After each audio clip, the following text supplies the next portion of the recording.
echo through the red clay hills, where the scent of longleaf floated pine reach up on past that Georgia line. Stroll through Tallahassee town or southern Appalachia bound. Take the local routes and journey down the roads we call our home. Coming up on WFSU Public Media's Local Routes. You come here and you're like, whoa. A local drainage pond becomes an ecosystem teeming with rich wildlife.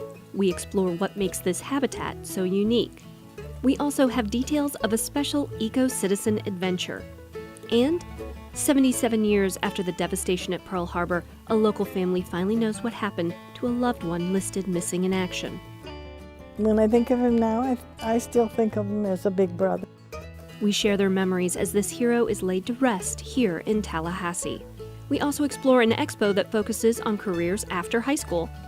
Plus, join us as we tag along with the principal of a local middle school. Local Routes is next on WFSU. Take the local routes and journey down the roads we call our home.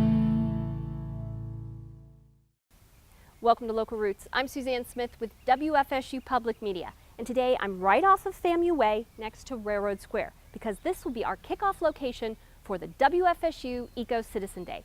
We're in the countdown now, so if you haven't already marked your calendars, do it. It's Saturday, April 27th from 9 a.m. to 2 p.m. Now, there are a lot of components to EcoCitizen Day. For starters, we're going to have tons of activities right in this location. We're going to have food, we're going to have music, and we're going to have a whole lot more.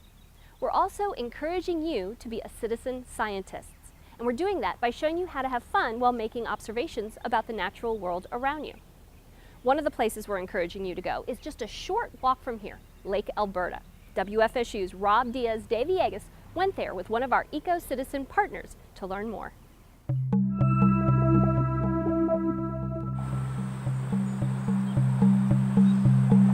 Wood storks are this huge prehistoric looking bird. They're not the most attractive birds, but they're really cool. And they're rare. So it's just incredible to me that you can go to really, really amazing habitats in Apalachicola National Forest and not see wood storks, and then come here and see them every time. That just blows my mind. This trash-filled ditch runs between Lake Bradford Road and one of Tallahassee's top birding spots. The ditch is like a microcosm of Lake Alberta because it's this unlikely place that houses a tremendous diversity of wildlife. And it perfectly illustrates what we're trying to do here. You take a place that doesn't seem ideal, and with very little or no work, it becomes ideal for wildlife. Pristine habitat, this is not. But Lake Alberta ranks 4th in Tallahassee for species of bird seen.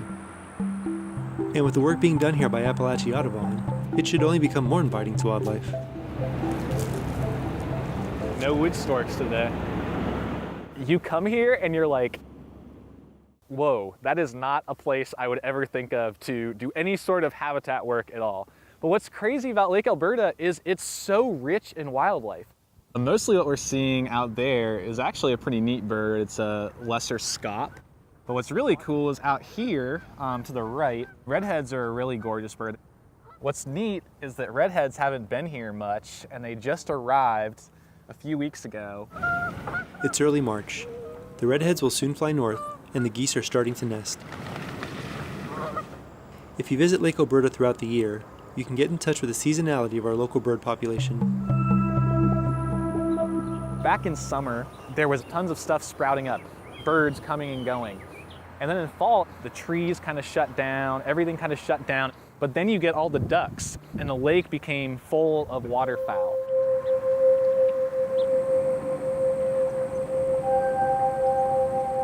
While ducks are the most visible, Lake Alberta hosts several species of migratory birds. Peter hopes one new addition to the lake will help a summer visitor. City of Tallahassee Parks and Recreation Department runs a bunch of centers, and we had kids from the Walker Ford Center out here to help us put up the Purple Martin house, a structure of gourds that hopefully Purple Martins will begin moving into when they come probably in the next month or so. They were helping us stuff the houses with nesting material, raise up the houses off the ground, and basically prepare it so that birds could come here. Purple martins have declined like crazy throughout their range. A lot of their natural hollow trees and nesting cavities are gone, and so humans are basically the only reason they're still nesting in the United States by putting up these artificial structures. Life has thrived here despite the park's drawbacks. You have mowed grass, water that's basically the dump water for FSU behind me. You have trash around the lake. It's a very odd place to see wildlife. It's not what you would picture. I think that Lake Alberta illustrates the fact that if you have the core elements of habitat, wildlife's gonna thrive. Imagine what this place could become with just a little help. There's a lot of diversity of bird life at Lake Alberta, but there's also been a lot of work done to encourage a Florida-friendly landscape. WFSU's Rob Diaz de Villegas continues his exploration of Lake Alberta and looks at how they've enhanced the pollinator habitat there.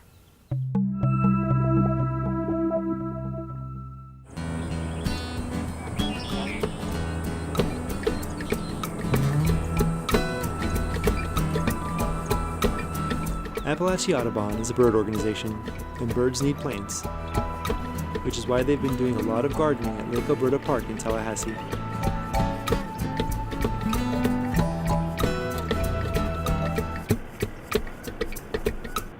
Back in summer, I applied for a grant from National Audubon that was called an Audubon in Action grant. And basically, it's for chapters to implement programs that benefit communities and birds at the same time. After racking my brain a lot, I settled on Lake Alberta Park as the site for us to implement this grant. One of the first things that we wanted to do here at Lake Alberta was to enhance the number of native plants here. So native plants host native insects, and those feed birds. A lot of people think birds eat mostly seeds. They actually eat mostly insects. And to help the birds and other wildlife, we wanted to add more insects, which meant adding more plants. So we prepared a bed and then basically dumped 2 pounds of native wildflower seeds that contained, I think, 12 different species into that bed. That's a Rudbeckia herda right there. Black-eyed Susans. Yeah. Oh, so those are good. They return a few months later to check on their sprouts and do some weeding. That's a lupin. Oh, look at that. Somebody must have planted seeds. They did. Oh, here's another one. There's another lupin and another Oh, one. and here, look. Look Right at here. that. All right, you guys, we got some work to do. As we see in an upcoming EcoCitizen adventure, one lupin species in the Apalachicola National Forest plays an important role for a rare butterfly. We won't see a frosted elephant at Lake Alberta, but these plantings should increase pollinator activity here. Obviously, pollinators have a huge benefit to not only wildlife, but to people. So the more you can bring them into the equation, the better off the site's gonna be. One of the most important pollinator plants at Lake Alberta wasn't planted. In fact, it grows pretty much anywhere. Biden's alba. It's in the top 3 of the most important plant for honeybees in Florida. It's important because 1, it's a composite bloom, so it has plentiful pollen and nectar. And then 2, it blooms practically year-round, even if you mow it and mistreat it. And it pops up everywhere. It's native, and it's a really valuable plant. Another important pollinator plant isn't native. Lemons. What's interesting is during Arbor Day, the city not only planted native trees, but they also wanted to plant fruit and nut trees. And these are not native to the area. That blue. And at first I thought, why are we putting exotic trees in? But you're providing things like lemons and nuts and blueberries to the community around here. They can come and basically get a free meal, and so can the wildlife. Bees love blueberry flowers, and giant swallowtail caterpillars host on citrus trees. In our next EcoCitizen adventure, we find a little bit of wildness in a disturbed, urban setting. That next eco-adventure that Rob was talking about can be found on our WFSU Ecology blog. And while you're there, you can also learn more about the other 2 adventures at Lake Alberta that we just showed you. As I mentioned before, there are a lot of different components to WFSU's EcoCitizen Day on Saturday, April 27th. For example, we're also part of the Florida Fish and Wildlife Conservation Commission's Tallahassee-Leon County City Nature Challenge. And that's not all. Here's a look at some of the other special elements we've got planned for that day. So we already showed you some of the things you'll be able to see at Lake Alberta, which is within walking distance of our FAMU Way location.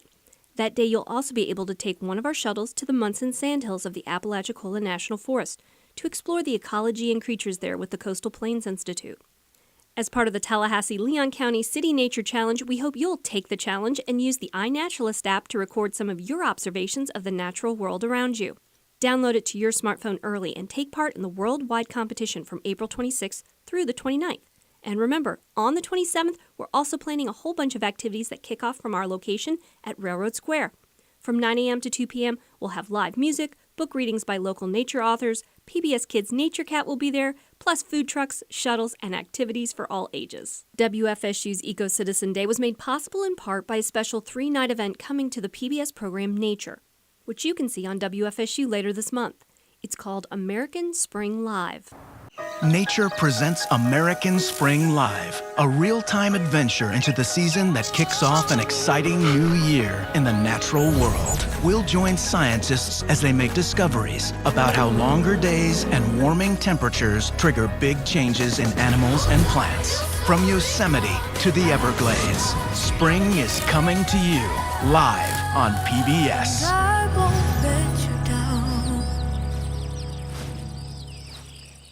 The executive producer of Nature, Fred Kaufman, as well as Peter Kleinhans with FWC and Rebecca Means with the Coastal Plains Institute, talked with WFSU Public Media's Rob Diaz-de Villegas and Tom Flanagan about citizen science, the American Spring Live program, and the upcoming events on a recent Perspectives radio show.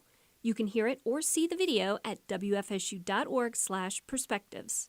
On the final night of American Spring Live, Wednesday, May 1st, join us for a special live screening at the New Proof on the corner of FAMU Way and Monroe. Be there at 7:30 because the show begins at 8 p.m. Eastern. If at any time you need a refresher about EcoCitizen Day, the Tallahassee-Leon County City Nature Challenge, the iNaturalist app, or our schedule for all of this, check out our ecology blog. We now revisit that day in infamy that changed American lives forever. WFSU's Mike Plummer brings us the story of Navy seaman Earl Paul Baum, one of many who died that day on Pearl Harbor in 1941. He's finally been laid to rest here in Tallahassee. Just before 8 a.m. on December 7, 1941, an attack took place on the Hawaiian island of Oahu. Only 2 words need to be uttered for most of us to know exactly what I'm talking about: Pearl Harbor. On that bright Sunday morning, 2,403 soldiers, sailors, and civilians lost their lives. One of them was Seaman First Class Earl Paul Baum. He was aboard the battleship Oklahoma, which took multiple torpedo hits and capsized, trapping many of her crew in her hull. Some got out. Seaman Baum didn't. And like many of the people killed in that attack, he ended up in an unidentified grave. And that is where this story begins. With his niece, Sandy DeLopez. It's a family story, really, beyond just Earl. And my aunts were Rosie riveters in Chicago at an aircraft plant. My mom was too young to be a riveter, so they put her on roller skates. She was the message girl. So instead of email, it was roller skate delivery of these messages around the aircraft manufacturing plant. But they have stories to tell. That was part of the family. Knowing about Earl was hearing all their stories. Yeah, we lived in Chicago, and I had, there were 5 kids. He was the oldest, and I was the youngest. Emily Gauls is Sandy's mother and Earl Baum's little sister. When I think of him now, I still think of him as a big brother. And he was always real good to me. I was the youngest of 5. And I remember when he took me to a movie, and I thought that was great, that he took me to a movie. I must have been 8, 9 years old. There are still entombed servicemen out there, like with the Arizona, the Utah. They still haven't brought the Utah up, and then the Oklahoma. They could only recover who was trapped until the ship could be salvaged and righted, and they had sent Navy divers down, but they really couldn't do a lot. He was missing in action. That was what the telegram said. Didn't say he was killed. They didn't. At that point, they hadn't found bodies and all that. The ship he was on rolled over, and they couldn't get the boys off, and there were like 300 they couldn't get off. And they didn't get them off till several years later. My grandparents were always writing letters to get updates, to find out, can you tell us what happened to our son? Can you tell us, where he is? They pretty much knew he was gone, and they persisted with this over the years.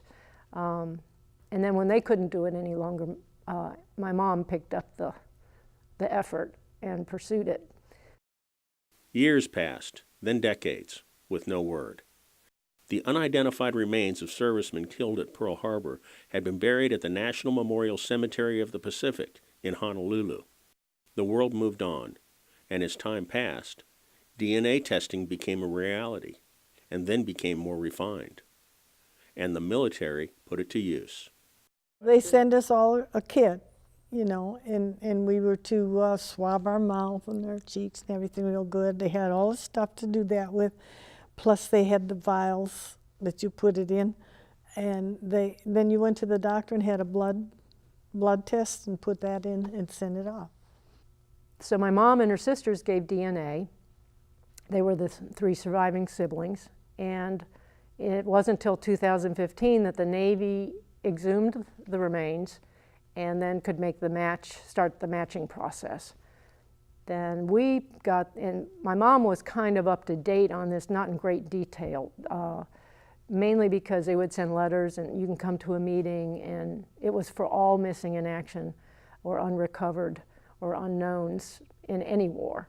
So she would go and they would give what information they had, but there was really never a lot of information. The first notion we had that an identification was in process was we got an official confirmation on September 21st of last year. And it happened to be my grandmother's birthday. It would be Earl's mom. Following the identification of Brother Earl's remains, it was decided to make the National Cemetery in Tallahassee his final resting place. My husband is here. He's buried in that cemetery, and so I thought that would be a good place for my brother to be.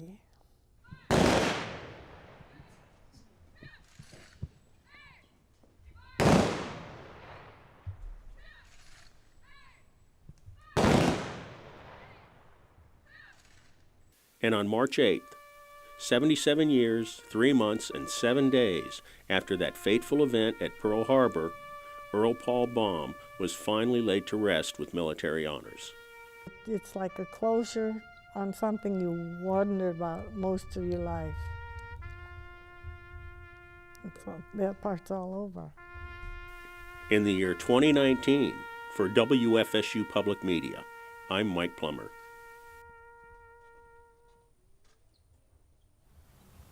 Trying to figure out what you want to do after high school graduation is a pretty big deal. As part of our American Graduate Initiative, WFSU headed a few weeks ago to the Leon Works Expo. It's designed to help students find out what kind of careers they may want to pursue.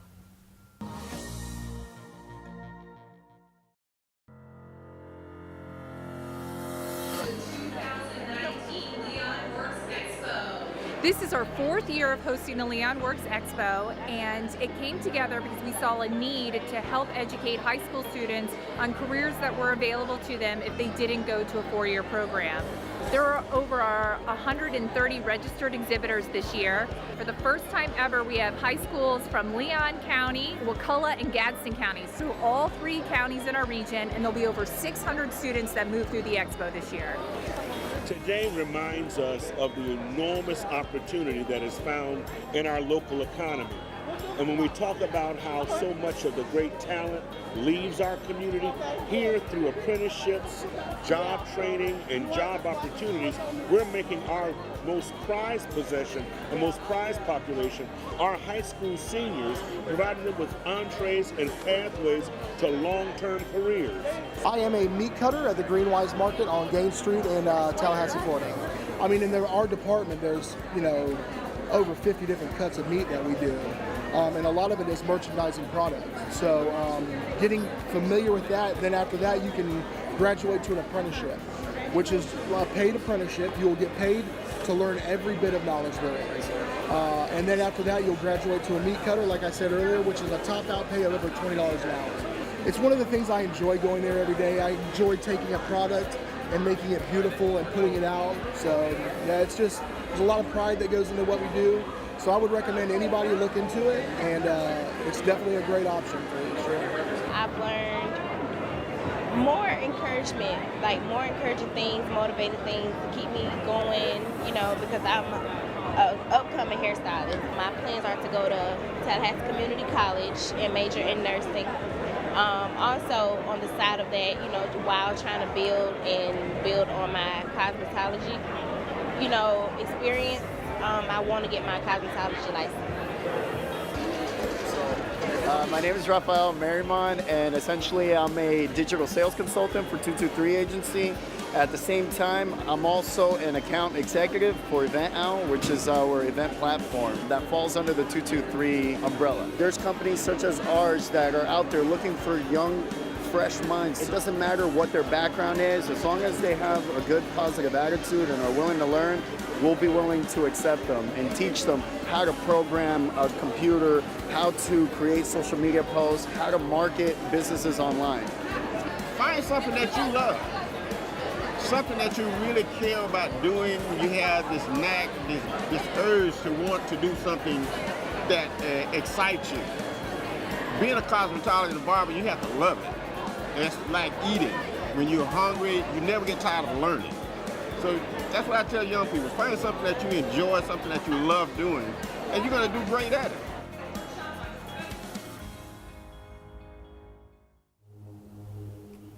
Education doesn't have to stop just because you graduated.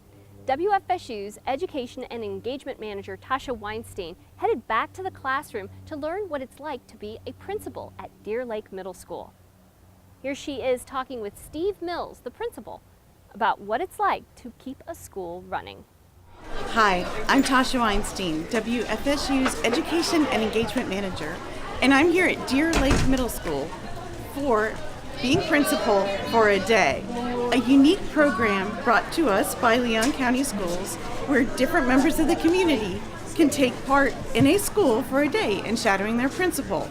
Principal for a Day program's been around for, I can't tell you how many years. It's been around for a little while, and it's just a way for us to connect with the community and connect with some of our business partners out there, so then, you know, we can generate some friendships out there and maybe get some community support. And it's just a STEM class in the way it gets the kids to think creative things, using some engineering things and paper roller coasters. This project, they will all learn how to do their drafting, and they will all design a bridge, and then they will get with a partner and they'll look at both designs and decide which one they like best, and that's the one they'll build then. The administration team is just very relaxed. Everyone's super prepared, and they know exactly what it is that they need to do to support this academic environment. And some take more time in the design. For Deer Lake, we just want a fun, nice, relaxed atmosphere. I don't want kids stressed out, like thinking they have to come to school. The more that everybody's relaxed here, the more that they're going to learn. Like for the quiz today? I like getting out and just talking with the teachers, and a lot of times I'll pop in and out of classrooms, but I actually won't make it an evaluative pop in on their stuff. I just like going in, seeing what they're doing, and then coming right back out. When Jackie Pons was here in the 2000s, and then with Shane Seifert, and even with Scotty Crow and Laura Brooks and everybody, they always did an open door concept where anybody could come and talk to anybody at any time, and I'm kind of doing the same thing. So if a teacher comes up and they want to have a conversation with me or anything else like that, they can come up and I immediately have that conversation with them, drop whatever I'm doing.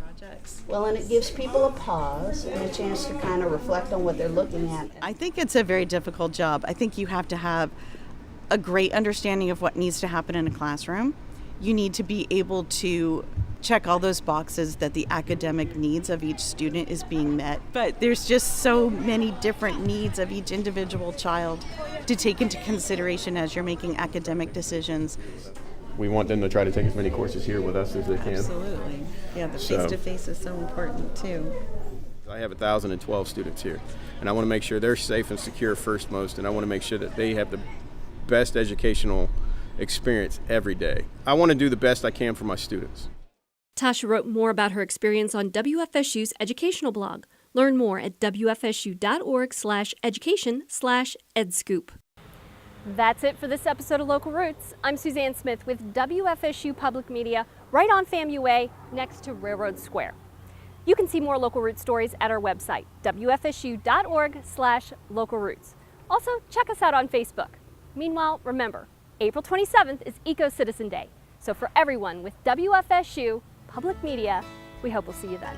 Bye. Magnolia trees greet the southern breeze in the land where rivers wind. Seeds that spring up from the past leave us treasures yet to find. Where our children play along the land our fathers build with honest hands. Take a moment now